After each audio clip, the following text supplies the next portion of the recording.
Então, seguindo aí, pessoal. Então, ó, agora faz sentido falar de aleatoriedade, né? Vocês sacaram do que se trata. É tão difícil falar de número aleatório, porque é uma coisa que, se a gente explica o que é, não é aleatório, porque o que é aleatório não é explicável, né? Essa é a doideira da coisa. Então, o que eu expliquei antes de acabar o Zoom aqui, né? Que para uma amostra ser representativa, ela precisa ser aleatória, porque quando eu faço um sorteio, é igualmente provável que eu tire qualquer uma das observações que estão dentro da minha amostra. Então, se eu crio uma amostra pensando nisso, essa amostra vai ser representativa do todo. E claro que ela tem que ser grande o suficiente para que isso aconteça, né? Porque para observações, para um número de observações muito curtas, a gente não consegue fazer isso. Quantas vezes lá na estatística o pessoal fala, o N tem que ser pelo menos 30, né? Para dar certo o exercício de estatística. É meio isso, para fazer uma regressão, para fazer um modelo, eu preciso que minha amostra tenha um número de observações suficiente. Então, tá aqui. Em estatística, utiliza-se uma amostra aleatória para fazer generalizações ou inferências sobre uma população. Entretanto, uma amostra deve ser coletada aleatoriamente para representar a população de onde é retirada de maneira precisa. Ah, a nona pessoa voltou aí, que felicidade. Você deve planejar seu processo de coleta de dados cuidadosamente para assegurar que a amostra seja aleatória. Além disso, o processo ou a população de onde os dados são retirados deve ser estável, né? Então, vou fazer uma pesquisa. Acho que não sei se eu falei isso, porque eu dei essa aula 3 vezes hoje já, gente, então talvez eu esteja me repetindo, tá? Eu estou fazendo uma pesquisa no Mercadorama e eu estou pegando a demanda das pessoas, né? Eu estou medindo a demanda todos os dias.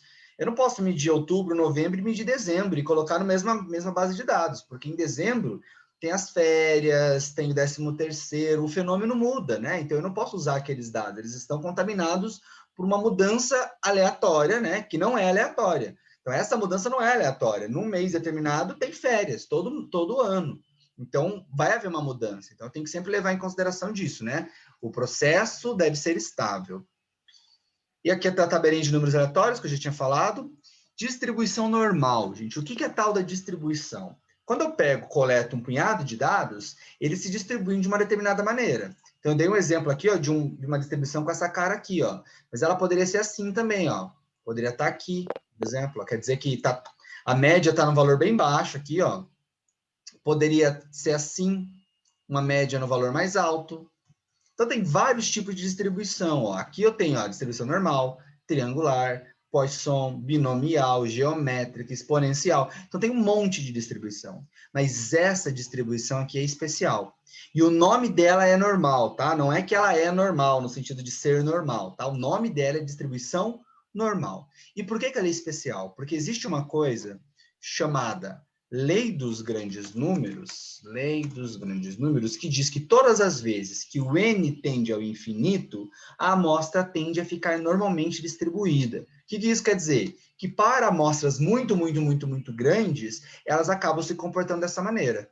Então, a coisa, por exemplo, se eu jogar a moeda para cima, né, e eu fazer isso 1 milhão de vezes, eu vou ter uma amostra que é 50-50. Uma distribuição se torna normal quando eu aumento o meu N em muito, né? E a simulação usa isso. Por que a simulação usa isso? Porque a distribuição normal ela tem um certo padrão, uma certa propriedade que a gente usa. Então, perguntinhas para vocês, para ver se vocês lembram de estatística, tá? Não tem que acertar e pode responder chutado mesmo, pela intuição. Onde é que está a média dessa distribuição aqui no meu gráfico? Essa eu já respondi hoje, né? Então deve estar fácil. Danilo colocou no centro. Perfeito, né? Aqui no Mi, ó. Então a média é aqui, onde eu tenho a maior quantidade de ocorrências, tá? Então pensem assim, a média da turma é 6,5. Então eu tenho mais alunos concentrados aqui no 6,5, né? Entre os 6 e os 7. Ó, a quantidade é medida nesse eixo aqui, ó. Então, por isso que é mais alto nessa parte aqui. Eu tenho menos pessoas que tiraram 10 e menos pessoas que tiraram 1 e 2. Eu tenho muita gente concentrada nesse meio. E qual que é a coisa legal da distribuição normal? É que eu sei que 68% da minha amostra se concentra aqui, ó, quando eu normalizo a amostra, tá? Eu sei que 95% se concentra aqui, 99,7%, né? 99,7% se concentra aqui, e 4 desses valores aqui, que eu não quero contar o que é ainda, 99,9%. Pergunta agora de novo, onde é que está o desvio padrão nesse desenho aqui? O que é o desvio padrão?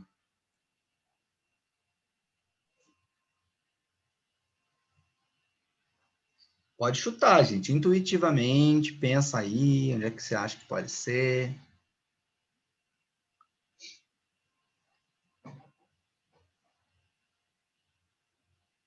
Nada? Nem um chute?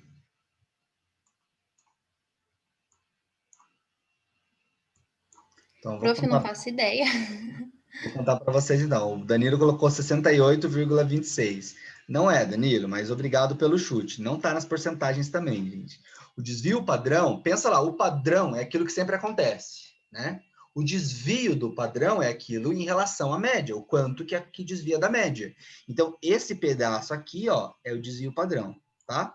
Eu posso dividir isso aqui em vários desvios padrão, né?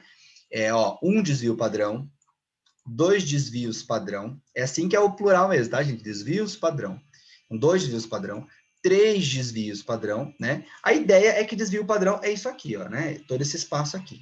Então, a gente chama em estatística desvio padrão de S, tá? O desvio padrão sigma, que é esse que está aqui, ó, mais 2 sigma, mais 3 sigma, é o desvio padrão populacional. Tem uma diferença na estatística que é entre o amostral e o populacional, tá? A populacional é o real, mas a gente nunca conhece ele, a gente só sabe que ele existe. Existe um desvio padrão para todas as notas dos alunos do mundo, mas a gente não conhece. O que a gente estima é o desvio padrão amostral. Então, o Szinho é esse aqui.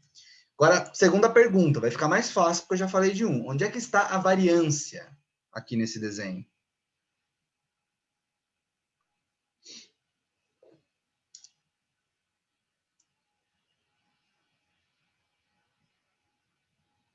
Chutem, gente.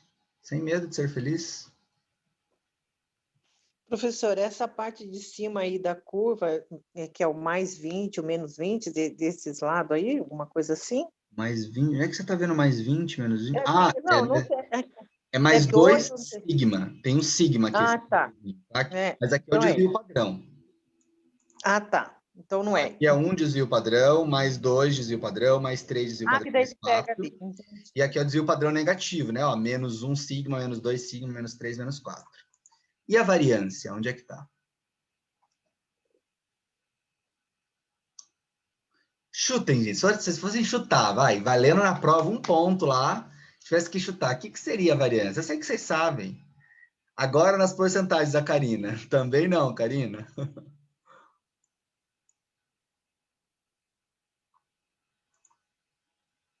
Mas valeu o chute, valeu o chute. Meio ponto para você, de mentira, pelo chute. A variância, gente, vem da ideia de quanto que varia, né? Ó, então, a variância vem daqui até aqui. E a variância, no nosso, lá na estatística, a gente chama de S quadrado. Ou sigma quadrado, se for a variância populacional, tá? Deixa eu ver o que mandaram aqui. Menos 20 também não, Lucas. Então, a variância é o S quadrado. Agora, perguntinha, vamos ver se vocês sacaram a ideia. O que eu fiz aqui? Tirei a tela sem querer. Se eu tenho o desvio padrão, como é que eu chego na variância?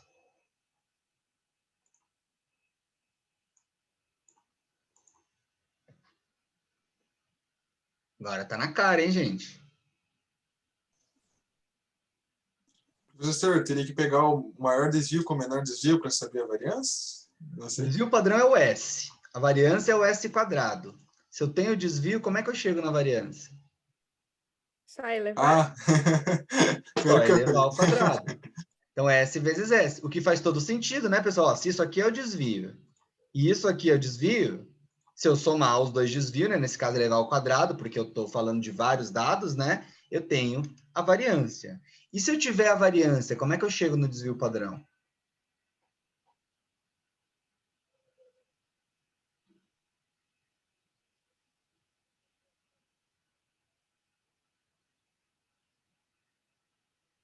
Tem o valor da variância. Como é que eu faço para chegar no desvio padrão? Divide por 2. O contrário do ao quadrado é dividir por 2, gente? Qual que é o contrário do ao quadrado? A lógica está correta, Karina, né? Que é essa ideia de pegar uma variância e quebrar ela para transformar no desvio padrão. Mas se eu, para transformar a variância, eu elevei ao quadrado, como é que eu tiro do quadrado para virar o desvio padrão? Vocês sabem isso, gente. Qual que é o procedimento? contrário da potência? Professor, é raiz, não é? A raiz quadrada, exato. Então, se eu tiver a variância, eu tiro a raiz quadrada, eu acho o desvio padrão. Então, visualmente é isso aqui. E por que isso aqui é interessante? Digamos que eu fale assim, eu peguei a nota, normalizei, tá? Que tem uma coisa que é normalizar, tirar a média e dividir pelo desvio padrão. Não vamos entrar nisso, porque é um detalhe, assim, mais profundo, mas pensem que eu normalizei a nota de vocês. Aí a média ficou 6,5 aqui. E eu estou dizendo que o desvio padrão é de 1 ponto. Então, o que vai acontecer? Só com essa informação, se está normalizado, eu sei que 68% da sala está dentro de 5,5 a 7,5. Por quê? A minha média é 6,5 e eu sei que um desvio padrão é 1 ponto para cá, 1 ponto para cá. E as propriedades da normal, agora que vem, Karina, o porquê desses percentuais, tá? As propriedades de uma distribuição normal me diz que na distância entre um desvio padrão para cá e um desvio padrão para cá, eu tenho 68%. 95% da minha distribuição está dentro de 2 desvios padrão.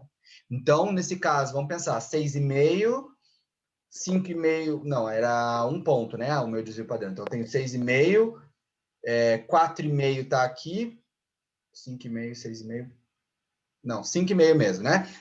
Se é 1 ponto. Então, tem 1 ponto para cá, 5,5, 4,5. Então, eu sei que entre 4,5 e 6,5, 7,5, 8,5, entre 4,5 e 8,5, eu tenho 95% da minha distribuição. E se eu colocar mais um ponto aqui, ó, entre 3,5 e 9,5, eu tenho 99,7%. Então, isso pode ser muito bom, porque às vezes a gente não conhece a distribuição. Às vezes a gente sabe a média. Às vezes a gente tem o desvio padrão. Às vezes a gente tem a variância. Com base nessas informações e usando as propriedades da distribuição normal, a gente pode utilizar essa distribuição. Tudo isso para explicar por que a distribuição normal é a mais usada e por que a gente simula tantas vezes, para que a distribuição da nossa simulação entre na distribuição normal. Ah, professor, quer dizer que a gente vai ficar até 2022 simulando para simular 1 milhão de vezes? Não, né? A gente não vai usar computador, a gente vai fazer na mão, então a gente vai fazer simulação de 5 vezes, 10 vezes, no máximo, acho que 20 ou 40 semanas, não lembro. Tem um exercício lá que pede, eu acho, 40 semanas. Acho que é 20 semanas, não é nem 40. Que é no máximo, porque aí não faz sentido ficar simulando na mão. Mas a ideia é que vocês sabem que a simulação vem disso, né? De você simular muitas vezes a ponto de que ela fique normalmente distribuída e eu consiga inferir com realidade, né? Então, aqui as distribuições. Agora a gente pode entrar no tópico de simulação de Monte Carlo. Qual que é o objetivo da simulação, então? Reproduzir o funcionamento de um sistema com auxílio de um modelo que nos permite testar algumas hipóteses sobre o valor de variáveis controladas. A complexidade é introduzida no modelo pela incorporação de situações que envolvem incerteza. Então, falou de estatística, variável aleatória, distribuição de probabilidade, a gente já está falando de incerteza. E existe uma probabilidade de que uma nota de um aluno aleatório seja 6,5. Pode ser mais para cá, pode ser mais para cá, porque a gente está falando de probabilidade de uma quantidade de pessoas muito grande. A simulação é especialmente indicada para modelos dinâmicos que envolvem múltiplos períodos de tempo. Então, os nossos modelos simplex, problema do transporte, é tudo estático. O modelo está paradinho lá, eu coloco o valor de x1 e eu vou chegar num resultado específico. Aqui não, aqui o modelo ele muda e ele depende de variáveis aleatórias. Quais são os exemplos de problemas que eu posso resolver com simulação? Já dei alguns ali, eu ia falar aleatórios, né? Mas não. Já dei alguns exemplos para vocês, tá? Mas, ó, dimensionamento de instalações, número de caixas em um supermercado envolve variáveis aleatórias, como número de pessoas que chegam à fila num determinado período de tempo, tempo de atendimento de cliente, tempo de espera para ser atendido. Então, se eu tenho um problema que é manter o tempo que o cliente gasta dentro de padrões consideráveis, eu posso utilizar a simulação para isso, para tentar prever essas variáveis e tentar pensar quantos caixas eu tenho que ter para que a maior chance seja que meu número de atendimento fique entre 2 e 10 minutos, por exemplo. Segundo exemplo, programação de sistemas com retroinformação. Empresas que fabricam por encomenda lidam com variáveis como capacidade das máquinas, disponibilidade de mão de obra, suprimento de matéria-prima, data de entrega, que são variáveis aleatórias. Então, eu posso usar a simulação para prever esse tipo de coisa. Dimensionamento de estoques. Variáveis aleatórias como demanda de um determinado período de tempo, tempo de atendimento de um pedido de reposição, estoque inicial e final do período, etc. Qual que seria o problema? Manter o atendimento dentro de padrões previamente estabelecidos. Então, vamos lá, né? Para a simulação específica. O que a gente vai fazer agora é a geração de eventos aleatórios. Como assim? Eu observei uma situação no lugar, tenho os meus dados, e eu vou usar números aleatórios para gerar eventos aleatórios. Eu quero um padrão, eu quero imaginar que aí se eu tivesse mais 10 ocorrências, quanto que seria? Lembrando que, né, que na simulação real eu não vou fazer 10, vou fazer 1 milhão, 10 milhões de vezes com o computador, isso é segundos, tá? Eu vou até mostrar para vocês isso na semana que vem. Então, ó, vamos supor que uma variável aleatória tenha apresentado a seguinte distribuição de frequência. Então, eu fui lá no mercado, por 100 dias, tem uma suposição aqui, ó, não há motivo para acreditar que fatores condicionem os valores da variável tenham sofrido alterações. Então, não fui em julho, não fui em dezembro, né? Peguei um período do ano lá, sem pandemia, né? Que eu possa realmente prever aquele fenômeno. Olhei por 100 dias o valor da demanda. Então, teve dias que teve 100 de demanda, teve dias que teve 105, teve dias que teve 110, teve dias que teve 115, teve dias que teve 120. Eu organizei tudo numa tabela de frequências. Então, olha só, 10 dias da semana que eu olhei, deu uma demanda de 100. 30 dias, deu uma demanda de 105. 40 vezes que eu medi, deu 110. 15 vezes, deu 115. 5 vezes, deu 120. Se eu fosse... Bom, vou seguir adiante aqui, já faço essa pergunta. Primeira coisa que a gente vai fazer, imaginário, né? Colocar 10 bolinhas com o número 100, 30 bolinhas com o número 105 e assim por diante numa caixa. Então, o que eu vou pegar? Pegar 100 bolinhas, porque eu tive 100 observações aqui, né? Eu fui 100 vezes no mercado, e vou rotular essas bolinhas. Então, eu vou rotular, por exemplo, 10 bolinhas com 100, escrever na bolinha 100, depois pego outra bolinha, 100, outra bolinha 100, faço isso 10 vezes. Aí vou rotular 30 bolinhas com 105, 40 bolinhas com 110, 15 bolinhas com 115 e 5 bolinhas com 120. De modo que eu vou ter dentro da caixa 100 bolinhas que vão estar numeradas de acordo com a quantidade de frequências. Pergunta para vocês. Embaralhei as bolinhas lá, né? Como é que a gente embaralha bolas? Eu não sei como é que você fala isso. Misturei as bolinhas lá para que fique bem aleatório. E eu vou tirar uma bolinha ao acaso. Qual a chance de que essa bolinha esteja escrito 105? O que vocês acham?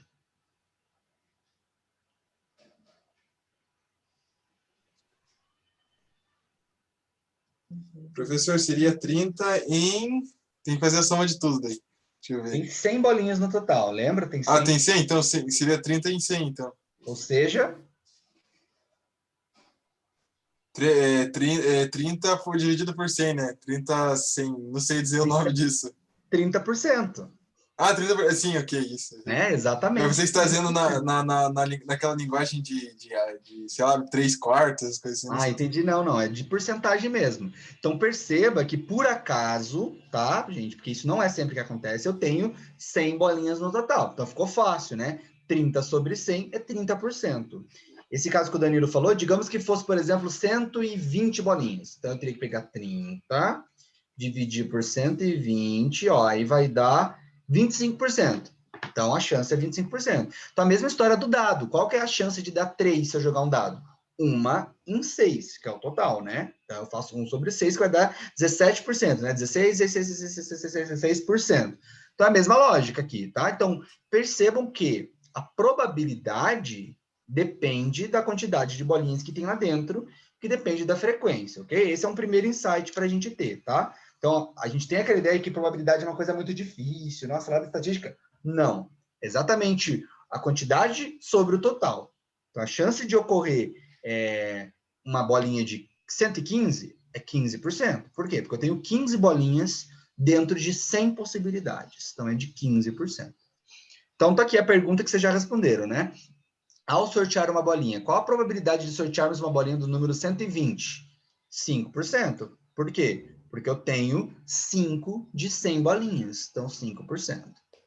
Assim, ao sortear uma bolinha, a probabilidade de ocorrer um desses valores é a frequência observada no passado, né? Porque eu baseei os meus dados ali, né? A quantidade de bolinhas, na frequência que eu observei nos meus dados. Sorteando 10 bolinhas com reposição, ou seja, sorteio uma bolinha, vejo o número, anoto, aí jogo lá dentro de novo, misturo e pego outra bolinha, teríamos um padrão de demanda. Então, o que isso quer dizer, ó? O que a gente poderia fazer, né? podemos simplificar esse procedimento considerando as bolinhas grafadas com números de 2 algarismos, de 00 a 99. Então, em vez de eu ficar... Imagina, toda vez que eu for fazer a simulação, eu tenho que pegar bolinhas, escrever. Não, né? Então, eu posso considerar que eu tenho lá 100 bolinhas, a bolinha 00 até a bolinha 99. Atenção a esse detalhe, tá? A 00 conta, né? Porque ela é uma bolinha. Então, eu tenho 100 bolinhas, mas eu não tenho a bolinha número 100, porque eu tenho a bolinha de 00. Então, eu tenho 100 bolinhas de 00 a 99. E aí, eu posso criar uma tabela e associar cada frequência, cada faixa de frequência, a uma faixa de números das bolinhas, né? Ó. Então, por exemplo, primeiro valor vocês já sabiam, né? Que é o valor da demanda, frequência. Aí, terceira coluna, ó, eu calculei a frequência percentual. Então, eu fiz 10 divididos pelo total, que por coincidência é 100, tá? Não precisa ser 100, poderia ser 120, poderia ser 102. Não importa, aqui deu 100, então vai ser 10%, 30%, 40%, 15%, 5%. Na quarta coluna, eu fiz a frequência acumulada. Como que eu faço isso? Ó, 10, 10%. 30 é os 30% mais o 10 do anterior, então 40%. 40 é os 40% mais os 40 anterior, 80. Então, eu vou acumulando, acumulando, tem que dar 100 no total, tá? Isso aqui tem que bater para todo mundo, né? Quando vocês forem fazer. E aí, o que eu faço, ó? A bolinha do 00 até a 9, isso aqui tá errado, tá, gente? Um erro de digitação, não é 99, tá? Atenção, é 09 que deveria estar aqui.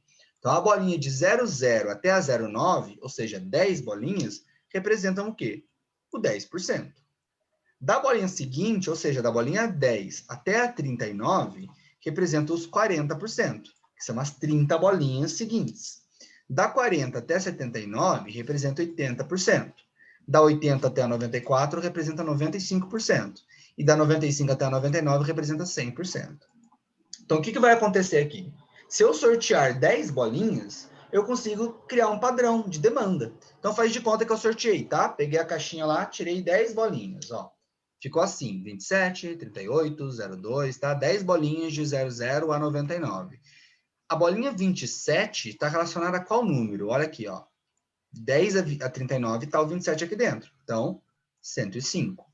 A bolinha de 38 está relacionada a qual número? Ó, 38 é de 10 a 39 de novo. Então, é 105. A bolinha 03 está relacionada a qual número? Ó, de 00 a 9. Então, 10 não, 100, né? Que é o valor da demanda. Então, coloco 10 aqui. E assim por diante, ó. Então, aqui, ó, sorteamos 10 bolinhas e anotamos. E aí encontramos na tabela de frequência os valores de demanda associados a cada número sorteado. Então, ficou assim, ó. 105, 105, 100, 115, né? Cada número sorteado está relacionado, ó, 12. Está relacionado a 105. Então, 12, coloquei 105 aqui. E aqui eu tenho um padrão para 10. Claro que não faz sentido só 10, né? Então, aqui a gente vai fazer com pouquinho, porque a gente está simulando em sala de aula. No computador, eu faria isso 1 milhão de vezes. Então, eu observei no mercado 100 vezes, mas eu simulei para 1 milhão. Eu consigo criar uma distribuição de probabilidade com base nesses valores. E olha que interessante. Qual que era a chance de dar 110? 40%. Olha aqui, ó. Se eu contar, ó. 1, 2, 3, 4. Deu 40%. Agora, qual que é a chance de dar 105? 30%. Ó. 1, 2, 3, 4. Já não deu, né? Ficou próximo, obviamente, não ficou totalmente diferente, né? Mas seguiu a probabilidade. Mas como eu só sorteei 10, deu 40%. Qual que era a chance de dar 120? 5%, né? Ó. Mas eu não sorteei nenhuma bolinha que coube no 120. Por quê? Tinha 5% de chance. Em 10 sorteios não saiu, né? E aí tinha uma chance menor. Então, a simulação vem dessa ideia. Então, aqui, gente, a gente acaba a aula de hoje. O que a gente vai ter aqui? A atividade 1, que eu vou corrigir na semana que vem. Vocês vão tentar fazer essa atividade. Ela é muito parecida com a atividade que eu acabei de resolver com vocês, passo a passo. Tem algumas atividades da lista que são muito parecidas com o que eu acabei de resolver, então já dá para resolver. Mas essa atividade aqui tem uma coisinha a mais que eu não vou contar, tá? Eu quero que vocês descubram sozinhos. Tá bem tranquilo para descobrir sozinho, tá? Vou ler aqui com vocês, ó. O tempo de atendimento de um caixa em supermercado foi anotado após um período considerado satisfatório para o treinamento do operador. O que isso quer dizer? Eu não anotei os primeiros dias do operador. Por quê? Porque ele estava aprendendo a trabalhar no caixa. Então, aquilo iria mudar o fenômeno, né? Porque com o tempo ele ia ficar melhor no atendimento. Então, eu considerei um tempo, esperei, aí eu comecei a contar e anotei lá quantas vezes aqui? 40 vezes. Ó, 5 mais 8 mais 15 mais 10 mais 2. Então, 5 vezes que eu anotei, o período de atendimento do caixa foi 2 minutos. 8 vezes foi 4 minutos. 15 vezes foi 6 minutos. E assim por diante. O exercício é gerar um padrão de atendimento para 5 clientes. Utilizar os números 053, 999, 130, 563, 434. Observem que o número não está entre 00 e 99, porque aqui tem alguma coisa com aquilo que eu falei que vocês vão aprender no meio do exemplo. Não vou contar o que é para não quebrar, né, a surpresa. E para ajudar vocês, eu já criei a tabelinha aqui, ó. Vocês vão ter que fazer. Tem aqui a tabela do tempo de atendimento, frequência, vocês vão ter que preencher o percentual, como eu falei da outra, percentual acumulado, frequência base 100, base 1000, desculpa, que tem a ver com o que eu estava falando, mas eu não vou contar, e os números aleatórios. Aí, com base nesses números aleatórios aqui, vocês vão gerar esse padrão para 5 clientes, ok? Na semana que vem, no começo da aula, eu vou começar a aula corrigindo essa atividade, e aí a gente vai para a atividade 2, que é uma atividade mais complexa, aí que vai levar algum tempo para a gente fazer. Vou fazer essa atividade 2 com vocês em toda a aula, ok? Alguma dúvida, pessoal? Alguma pergunta que vocês queiram fazer? Como é que tá aí?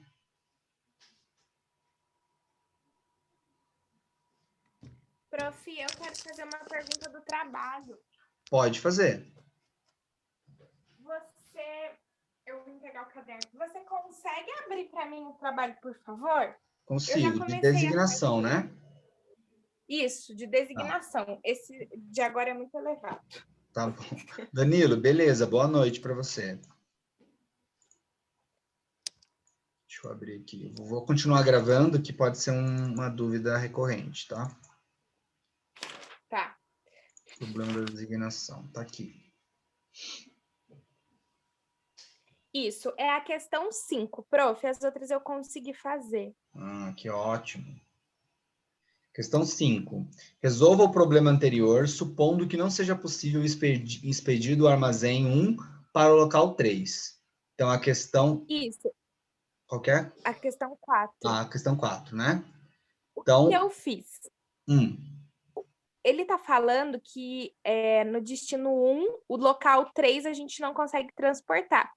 Eu coloquei 0, mas não vai bater os valores. Por que você colocou 0? Você lembra Porque como tá é que a gente fazia a impossibilidade lá no problema do transporte? Não.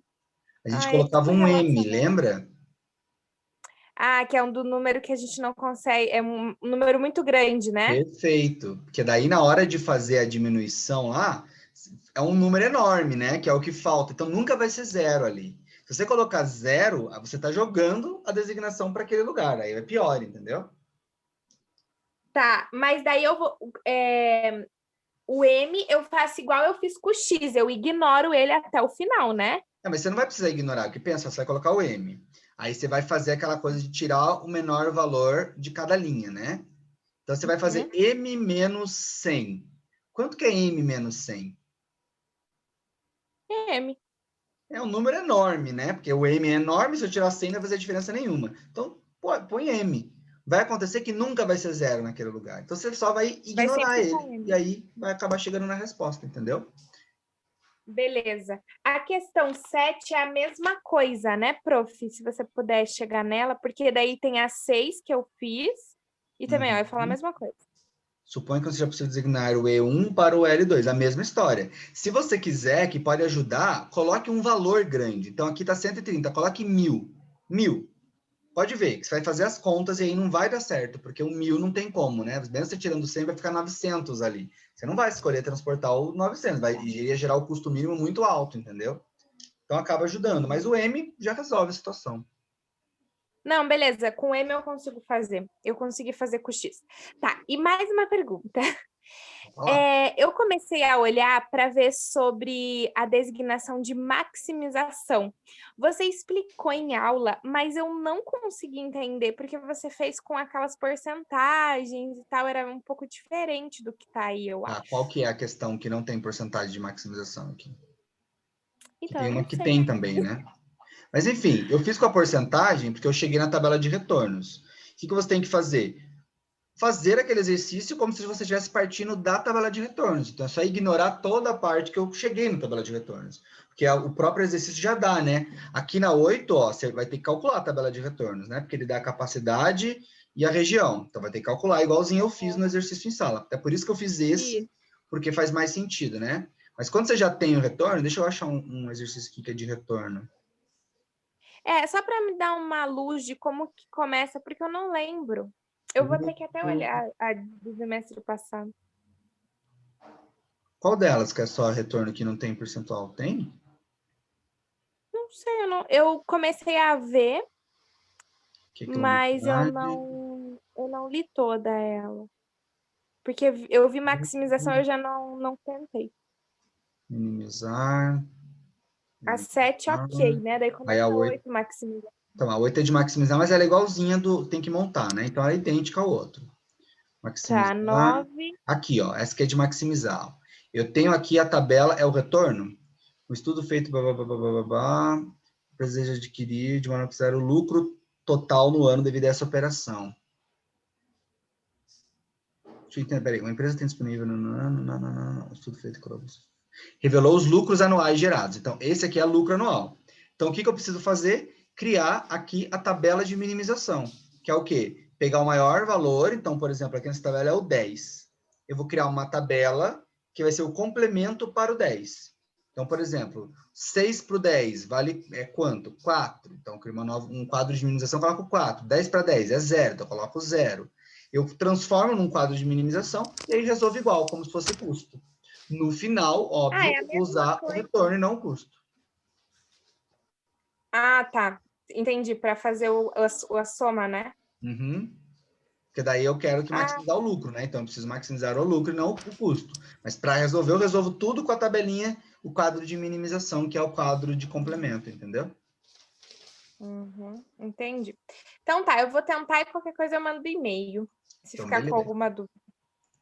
Vou tentar Mais aquelas alguém, outras aí. gente? Perguntas?